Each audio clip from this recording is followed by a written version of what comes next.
Ju keni një incident fizik me Dashan Sulën, deputetin tjetër të Partisë Demokratike, i cili në këto momente pothuajse ka dalë në politika në korridoret e kryesisë së kuvendit. Në fakt, unë se imagjinoja dot atë lloj incidenti dhe atë ditë kemi komunikuar bashkë, por sot që ai s'është as kandidat i asnjë force politike, çfarë do t'i thoshit Dashan Sulës nëse do ta kishit përballë?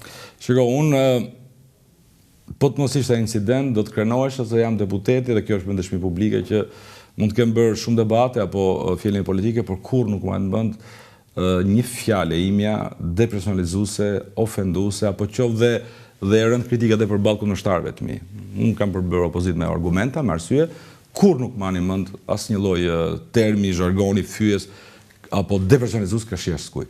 Dhe fundi gjë që mund të prisja është që të më vinte një situatë të tillë e provokuar nga një koleg brenda llojit.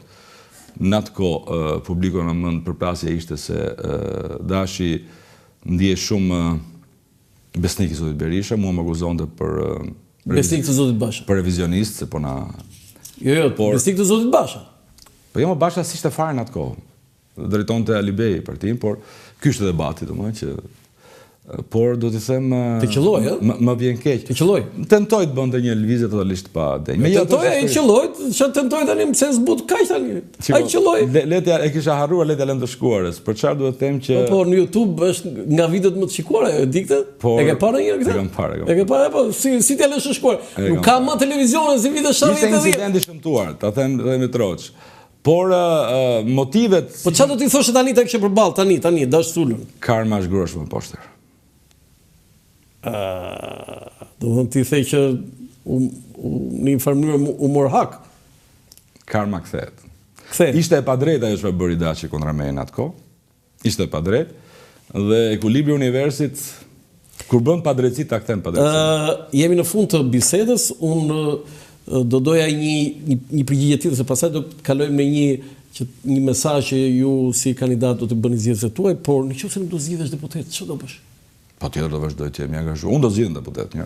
Do zgjidhesh? Po. Po absolutisht. Me llogaritë e vitit 2021, 3 deputet jeni nga lista. Sot jemi në 2025. Unë do zgjidhem deputet. Po. Por nuk është përcaktuese e destime deputet apo jo, në aktivitet politik kam 34 vite tani më, nga këto vetëm 4 kam qenë deputet, kështu që kjo nuk do të përcaktoj fare një mandat keni. Angazhimin, po unë kam një mandat, fare angazhimin tim politik, përkundër do të vazhdoj, tu ka shumë gjëra për të marrë në politikë, jam njëri angazhuar, do vazhdoj të jemi angazhuar, dhe patjetër do flas dhe do trazoj ujërat e ndenjura kudo që do t'i rastis në jetë. Nëse Partia Demokratike nuk fiton zgjedhjet e 11 majit, ç'do ndodhën po? Duhet të iki zoti Berisha? Do të jetë në një pozitë shumë të vështirë. Suksesi i Partisë Demokratike sot ka vetëm një target. Po? Unë refuzoja të diskutoj për numër mandatesh, ka vetëm një target, rrëzimi i Edi Ramës. Çdo gjë poshtë asaj është dështim. Jo, okay, dhe në rast se ndëshkohet patjetër, çdo njeri duhet marrë përgjegjësitë e veta. Do të zoti Berisha jeni duke thënë që duhet marrë përgjegjësi, duhet largohet? Patjetër, Berisha dhe gjithë tjerët. Duhet largohet? Patjetër. Në rast se nuk do të rrëzojmë Edi Ramën, patjetër gjithë do të marrë përgjegjësitë. E kuptova. Dhe përgjegjësitë janë më të mëdha kur jemi në maj. Tani, për çdo kandidat, mesazhi juaj, pastaj edhe mund ta katosh këtë dhe e përdor. Po e ke bërë këtu e ke bërë të dekalog në Dritare TV. Në çfarë ju drejtohesh? Ti nuk e marr mend për nxjerrje 2021-shit kam bërë njëjtën gjë në emisionin tënd dhe ka qenë një ndër spotet më suksesshme dhe më ka sjellë shumë fat. Kështu të falenderoj që ma dhe fatin dhe mundësinë për të dytë. Përsëri mund ta bësh këtë gjë në Dritare TV në dekalog. Të falenderoj megjithëse nuk e di ta aktroj shumë mirë, po ju drejtojmë gjithë atyre që më njohin nga një jetë dhe deri më sot me 2 fjalë zemre. Unë jam Kreshnik Çollaku, kandidoj në Tiranë, jam lindur rritur në këtë vend.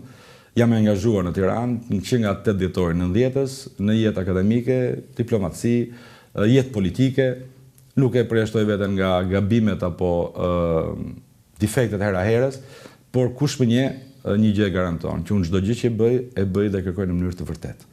Kështu që kërkoj sot votën çdo njeriu që te unë gjen model të politikës, një politike të arsyes, një politike të argumentit, të respektit, të moscënimit të personalitetit dhe të dinjitetit tjetrit, një betejë idesh, jo një betejë midis njerëzish. Kush mendon që politika jon ka nevojë për këto modele, të pastra, imune nga çdo cënim korruptiv apo degradues i personalitetit dhe i figurës së çdo politikani, tek Kreshnik Çollaku e ka një përgjigje dhe ka një adresë për të votuar. kërkoj votën e çdo demokrati në Tiranë, çdo opozitari në Tiranë, kërkoj votën e miqve të mi, universitarë dhe studentëve të mi, diplomatëve, dhe mbi të gjitha kërkoj votën e Ati Brezi, i cili mban shumë peshë dhe përsakton, të themi, thelbin e qytetarisë në këtë qytet, Tiranën, asaj shtreset mesme, që nuk voton për fanela partish, për voton për arsye, për logjik, që vlerëson apo ndëshkon me votë, që në zhargon e shpeshherë të çunat e bulevardit viteve 90. Pikërisht atë vot kërkoj dhe jam i bindur që kushdo më dëgjon do të mbesoj se kjo është një kërkesë e sinqertë, e vërtetë, dhe ky sinqeritet dhe kjo vërtetësi do të më kthehet mbrapa duke më dhënë besimin dhe mbështetjen patjetër që angazhimi im politik dhe fjala ime dhe sjelljet e mia të vazhdojnë të jenë aktive edhe në Parlamentin e Shqipërisë, por edhe në jetën politike dhe publike të Tiranës. Ju falenderoj dhe mirënjohje të gjithëve. Zoti Çollaku, të falenderoj për bisedën, të uroj suksese në 11 maj. Faleminderit. Dhe mbarësi. Faleminderit edhe ty për këtë intervistë, shumë atipike, por shumë të këndshme. Ky ishte emisioni dhe intervista me zotin Krishnik Çollaku, kandidati i Partisë Demokratike në qarkun e Tiranës, po mos u largoni, pas pak do kemi një intervistë me zotin Blendi Gonxhe, kandidati i Partisë Socialiste në qarkun e Tiranës, ministri i Ekonomisë, Kulturës dhe Inovacionit. Rrini me dritarët e vë këtu me... Mund ta pyesësh nëse nuk do të ishte ministri do më votonte mua, po. Po patjetër do ta pyes, kjo është gjë më normale. Mirupafshim.